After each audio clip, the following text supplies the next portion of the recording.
Nono ano, vamos para a sexta aula sobre a República Nova. Vocês estão percebendo que essa unidade ela é bastante extensa, ela de fato é bastante complexa e a gente tem que ir com bastante calma para vocês entenderem bem cada etapa desse período. Bem, na aula passada nós vimos a parte final do governo constitucional, quando Vargas então dá ali sua cartada para dar um golpe de Estado, sob a desculpa da possibilidade de ter uma revolução socialista no país, que, claro, nunca existiu. Ele então dá um golpe para se perpetuar no poder. E aí nós entramos na parte onde a ditadura do Getúlio Vargas fica bastante explícita, fica bastante clara, que é o período chamado de Estado Novo, que vai de 1937 a 1945. Então vamos lá para nós conhecermos um pouco mais esse período. Então, o Estado Novo vai começar em 10 de dezembro de 1937. E agora sim ficará explicitamente um governo autoritário e anticomunista, declaradamente anticomunista, com inspiração inclusive nos governos nazifascistas. Como eu disse em aulas passadas, o Vargas, por isso que o Getúlio Vargas, gente, na história do Brasil é uma figura bastante controversa. Embora, como nós veremos, ele criou leis que beneficiavam a classe trabalhadora, ele também era bastante autoritário, bastante centralizador, então era bastante complicado as atitudes do Getúlio Vargas. Um outro exemplo que demonstra o seu autoritarismo é suspender todos os partidos que faziam oposição ao seu governo, tá certo? Então uma medida totalmente antidemocrática, proibindo os partidos de oposição. Só que ele já enfrentou um problema de cara. A Constituição que estava vigente e que ele mesmo ajudou a produzir, enfim, lembre-se que em 30 ele ocupa o poder com a promessa de fazer uma nova Constituição. Essa nova Constituição ela é feita em 1934, mas era uma Constituição promulgada, houve participação popular nesta Constituição. Portanto, essa Constituição tinha uma série de medidas que contrariavam as medidas autoritárias, ou seja, a Constituição ela foi feita para impedir medidas autoritárias. Portanto, as atitudes do Getúlio Vargas feria gravemente a Constituição de 1934.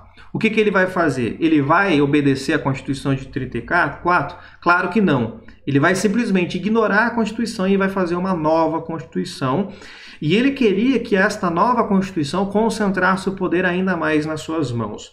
Então, o que ele vai fazer? Vai encomendar uma Constituição e essa Constituição será outorgada em 1937, ou seja, ela será imposta. A de 1934 foi promulgada, houve participação popular. Esta será outorgada, porque ela foi elaborada por uma pessoa ou por um grupo e ela será imposta pela sociedade. Não foi elaborada com representantes da população. E essa Constituição de 37, ela vai ficar conhecida como a Constituição Polaca, porque ela era quase que uma cópia da Constituição da Polônia daquela época, que era uma Constituição extremamente centralizadora e autoritária. Então, basicamente, eles pegaram a Constituição da Polônia, fizeram uma cópia com adaptações com termos e a realidade brasileira. Então, olha só como ela era autoritária. Primeiro, ela previa pena de morte para crimes contra a ordem pública. Agora, percebam o seguinte, crimes contra a ordem pública. O que é ordem pública? É um termo que é muito genérico. Você pode interpretar qualquer coisa em cima desta questão da ordem pública. Então, por exemplo, manifestações de rua contrárias ao governo poderia ser enquadrada em crimes contra a ordem pública. E aí, neste caso, a Constituição previa a pena de morte. Tá certo? Então, bastante autoritária, para impedir as pessoas de fazer manifestação de rua. Ela centralizava o poder no presidente, no caso Getúlio Vargas, e diminuía o poder dos estados da federação.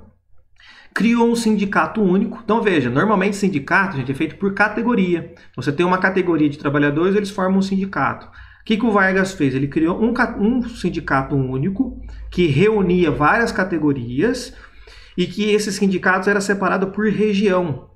Só que, ao contrário do que um sindicato tem que fazer, que é buscar benefícios para o trabalhador, ele não representava os trabalhadores, muito pelo contrário. acabou se tornando uma ferramenta de controle do Estado diante da classe trabalhadora. Então era uma forma de o Estado controlar a classe trabalhadora. Então era um sindicato que fazia um papel invertido. E também a Constituição de 37 proibia as greves, então, que era uma prática que era muito comum da classe trabalhadora, agora ela é proibida por lei, portanto, se caso resolverem fazer greve, os grevistas são taxados como criminosos, podem ser presos por isso. Agora, para garantir que essas regras novas fossem cumpridas e obedecidas, ele vai criar algumas instituições. Por exemplo, vai criar o Departamento de Imprensa e Propaganda, o DIP, que tinha alguns objetivos importantes. Primeiro, fiscalizar a imprensa falada, que o rádio estava se popularizando bastante, a gente vai falar do rádio daqui a pouco, e também da imprensa escrita, dos jornais escritos. Claro que este órgão era para censurar as críticas feitas ao governo. Então, nada é publicado, tanto no rádio quanto no jornal impresso, sem antes passar por um agente do Estado que vai falar se aquilo pode ou não pode ser divulgado. Portanto, gente, se nós pegarmos, e na internet tem bastante, se nós pegarmos jornais de 37 em diante, vocês vão perceber que praticamente não tem crítica ao governo. Porque, claro que os agentes do Estado não permitiriam críticas ao governo nos jornais. E, além de censurar, esse departamento de imprensa e propaganda fazia propagandas para o governo, para criar uma imagem positiva do governo de Vargas. Então você esconde as coisas ruins, as questões negativas, e apresenta questões positivas, ou cria, histórias positivas. Então essa estratégia ela é muito antiga. E uma novidade que vai ter no Brasil a partir da década de 30 é a disseminação de aparelhos de rádio. Então vai ter aparelhos cada vez mais acessíveis, mais baratos, e como o rádio, você recebe o sinal através das ondas do rádio, qualquer lugar tem acesso às informações do rádio. Então lugares distantes do interior que tivesse um rádio tinha a possibilidade de se informar e se entreter com este aparelho. De forma que de 40 a 50 nós teremos a época do ouro do rádio no Brasil. A partir de 1950 muda, porque em 1950 vai acontecer a primeira transmissão de televisão no Brasil. Então, basicamente, muitos programas e novelas que eram feitos no rádio vão ser transferidos para a televisão. Esses modelos, gente, de novela, programas de auditório que nós vemos na televisão hoje, existiu no rádio antigamente. Então foi só feita uma adaptação do que era do rádio para a imagem agora na televisão. E foi criado, então, nesta época, um programa chamado Hora do Brasil, que é basicamente o que hoje nós temos, até hoje nós temos a Voz do Brasil, certo? Então, a Hora do Brasil, Voz do Brasil, se trata do mesmo programa, transmitido todos os dias e que relatava as ações do presidente em benefício da nação. Certo? Então, era um órgão oficial do governo que relatava as notícias do governo naquele dia. Mas a oposição, claro, não achava vantagem nessa Hora do Brasil, porque sabia que era tudo modificado, muitas coisas eram mentirosas para poder convencer a população. Então a Hora do Brasil ficou conhecido como a hora da fala sozinho ou a hora do silêncio pelos opositores, porque como se ninguém ouvisse aquilo ali, certo? Outra rádio importante que tinha era a Rádio Nacional no Rio de Janeiro, que também foi um importante meio de divulgação da política varguista. Lembrem-se que a capital do Brasil naquele momento era o Rio de Janeiro. Então a Rádio Nacional vai servir para fazer propaganda para o governo de Vargas. Gente, nada mudou. Se vocês hoje nós temos rádios e televisões que elas não têm necessariamente a coragem de se declarar apoiadoras de um determinado governo, mas sempre elas vão tomar um partido. Certo? Esse discurso de que somos independentes e somos imparciais, isso raramente acontece, ou quase nunca acontece. Normalmente os meios de comunicação eles assumem um lado e às vezes eles podem estar do lado do governo, e aí neste caso eles tendem a falar muito pouco sobre os problemas do governo ou fazer críticas ao governo e sempre fazer propagandas positivas ao governo.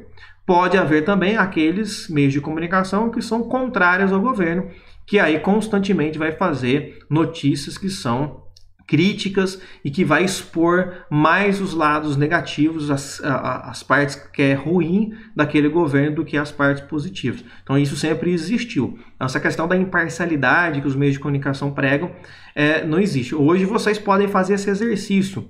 Peguem rádios famosas e canais de televisão famosos, os maiores pelo menos.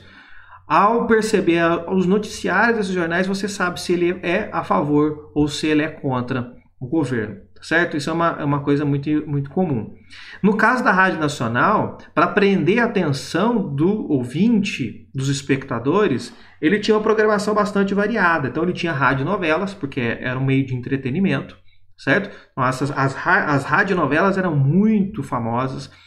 Então era uma forma de prender, porque você faz a pessoa... É uma estratégia que tem até hoje, inclusive. Então, você põe a novela, segura o público, aí quando acaba a novela vem o jornal. Ou você pega uma novela que ela é mais atrativa, que as pessoas gostam mais, e colocam ela logo após o jornal, como é feito até hoje em muitos meios de comunicação. Primeiro vem o jornal e depois vem a novela, porque as pessoas, como estão esperando a novela começar, não quer perder o começo da novela, elas param mais cedo e aí assistem o jornal para depois ver a novela. Então é uma forma de prender as pessoas para assistir o jornal e ter conhecimento daquilo que estava acontecendo no governo. Além das novelas, também tinha os programas de auditório, programas de calouro, de música e também programas esportivos, transmissão de jogos de futebol e assim por diante. Além dos noticiários que entravam na programação, tinha um jornal fixo e dos noticiários que entravam durante a programação, e um famoso jornal da época era o Repórter Esso, certo? Ficou muito famoso no YouTube, tem alguns vídeos, a gente pode ver depois o famoso Repórter Esso fazendo um comunicado ali que era tido como importante para o governo.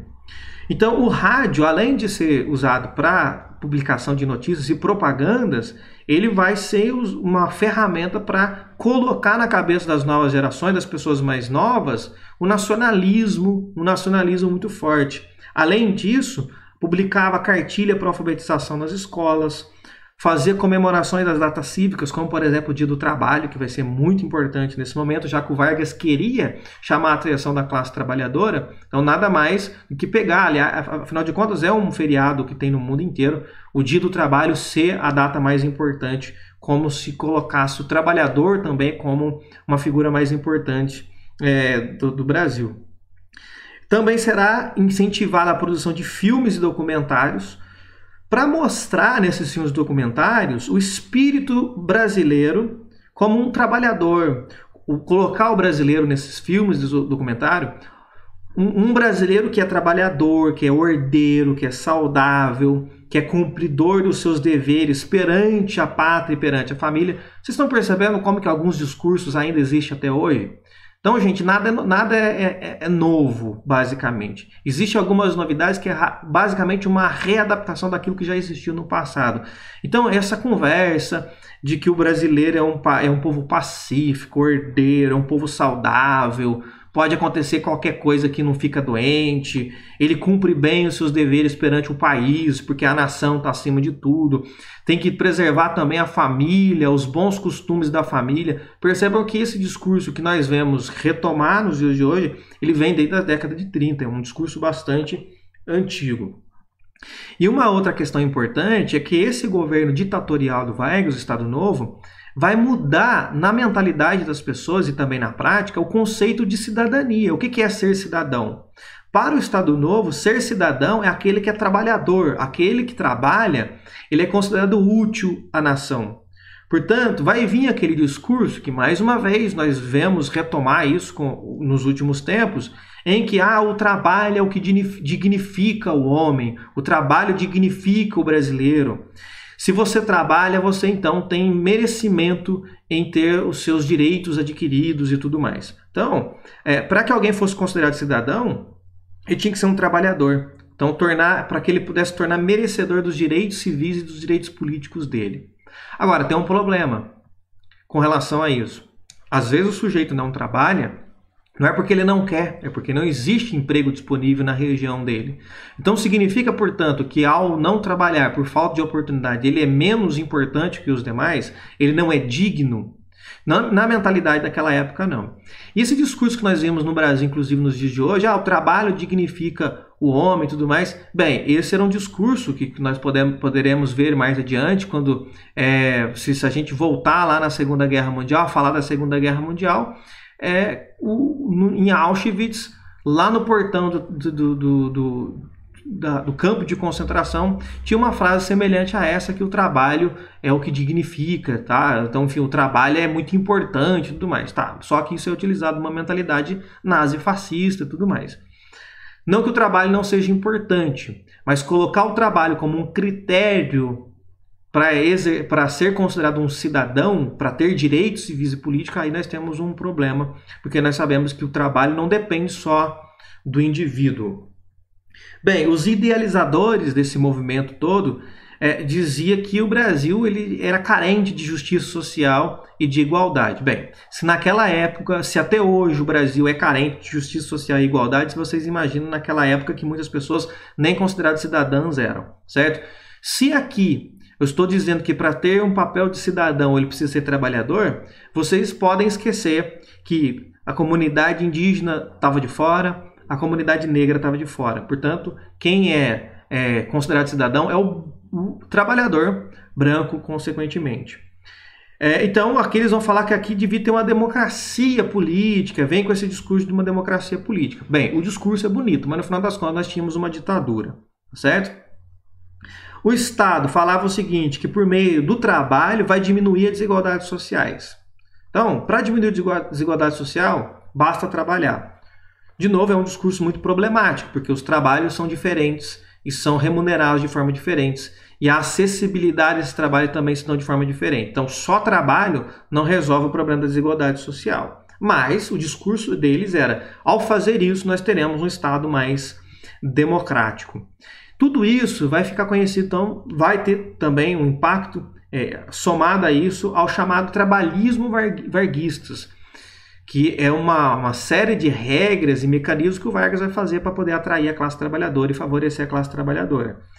Indo para duas direções. Uma, a consolidação das leis do trabalho, a CLT, que existe no Brasil até hoje. Então, uma série de regras, como, por exemplo, salário mínimo, férias, final de semana remunerado, jornada de trabalho, limite para jornada de trabalho, proibição do trabalho infantil. Então, são regras que existem até hoje, que foram criadas nesse momento na consolidação das leis do trabalho, que nada mais era que benefícios aos trabalhadores. E também a criação do Ministério do Trabalho, que era um órgão público, onde um trabalhador que se sentisse lesado pelo patrão podia ir lá recorrer dos seus direitos. Lembrando que há 2 anos atrás, desde que assumiu o atual governo, o Ministério do Trabalho desapareceu. Então, desde a época do Getúlio Vargas, até 2 anos atrás existia o Ministério do Trabalho. Com o governo atual foi cortado o Ministério do Trabalho, que era um órgão onde o trabalhador que se sentisse lesado pelo patrão podia buscar lá os seus direitos. Então, apesar de tudo isso, Vargas, como vocês perceberam, tinha uma postura bastante intervencionista, interferia bastante em tudo que tinha os tentáculos do Estado. Vai promover alguns investimentos diretos que vão ser muito importantes, como, por exemplo, a criação de empresas públicas, empresas nacionais, empresas de base, que vai servir para fortalecer as indústrias que já tinham e para promover as indústrias de bens e produção. Então, por exemplo, vai criar no Brasil a Companhia da Siderúrgica Nacional, trabalhar na parte de siderurgia. Vai criar a Vale do Rio Doce, a mesma Vale do Rio Doce, gente, que é uma empresa responsável por aqueles desastres que tivemos em Mariana, Brumadinho. Então, hoje ela é particular, ela é uma empresa privada de capital aberto, mas ela foi criada pelo Getúlio Vargas, ela já foi pública. Então, não faz tanto tempo assim que ela foi vendida, deixou de ser pública para ser privada. O Getúlio Vargas também criou a hidrelétrica de Pau da Foz na Bahia, vai criar a Fábrica Nacional dos Motores, e todas essas medidas, claro que vai incentivar a industrialização, porque veja, para ter uma indústria de produção de bens, gente, precisa de máquina. Para ter máquina, precisa de alguém que vai lá pegar o aço, pegar o ferro, confeccionar o aço, para poder fazer as máquinas. Então, por exemplo, a Companhia de Siderúrgica Nacional é justamente para ir lá fazer o aço, para que transforme esse aço em máquinas e se construa outras fábricas. A Companhia do Vale do Rio Doce também pratica mineração, ir lá na natureza, tirar o minério de ferro, transformar esse ferro em matéria-prima para fazer as máquinas e outras ferramentas necessárias. A hidrelétrica para poder gerar energia. A Fábrica Nacional dos Motores para que tivesse produção de veículos dentro do próprio país e produção de máquinas também, motores para automóveis e máquinas e assim por diante. E tudo isso vai, claro, como você está criando empresas novas, vai aumentar o número de operários no país. Então você tem uma vantagem que diminui o desemprego, aumenta o número de operários, tá certo? Aumentando o número de operários, como ele dá aquela aparência de que o governo é para os operários, então você ganha mais adeptos, você ganha mais apoiadores. Bem, aí nós encerramos aqui então a nossa aula sobre o Estado Novo, esse período ditatorial do governo Vargas. E na próxima aula nós vamos ver, já encerrando a unidade, porque essa unidade é bastante extensa, nós vamos ver a participação do Brasil na Segunda Guerra Mundial, onde ficará muito clara as controvérsias do governo Getúlio Vargas, inclusive que gerará muitas críticas a ele até que ele se retire do poder em 45, tá certo? Então na próxima aula nós falaremos da participação do Brasil na Segunda Guerra Mundial.